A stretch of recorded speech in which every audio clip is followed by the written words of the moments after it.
কারো প্রতি যদি মায়া তৈরি হয় তাকে ভোলা যায় না। সে যত দূরেই থাকুক তার প্রতি দৃষ্টি থাকে, ভালো লাগা, ভালোবাসা আর অ্যাটাচমেন্ট থাকে। এমনটাই মনে করেন ঢাকাই চলচ্চিত্রের জনপ্রিয় নায়িকা অপু বিশ্বাস। অপু বিশ্বাসের কাছে ভালোবাসা মানে সম্মান আর বিশ্বাস। তিনি মনে করেন যে কোনো সম্পর্ক টিকে থাকে শুধু মায়ায়।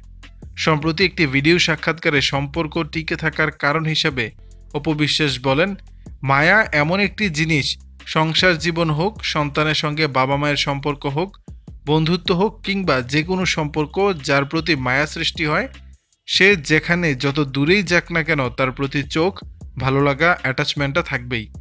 দীর্ঘদিন কোনো চলচ্চিত্রে অভিনয় করতে দেখা যাচ্ছে না এই নায়িকাকে। তিনি বর্তমানে ফ্যাশন ফটোশুটে ব্যস্ত সময় কাটাচ্ছেন। অপু বিশ্বাসের হালের লুক রয়েছে নেটিজেনদের আলোচনায়। অপুর ভক্তরা আশা করছেন খুব তাড়াতাড়ি সিনেমায় ফিরবেন তাদের প্রিয় নায়িকা। দর্শক, বিষয়টি নিয়ে আপনাদের মতামত জানাবেন নিচের কমেন্ট বক্সে।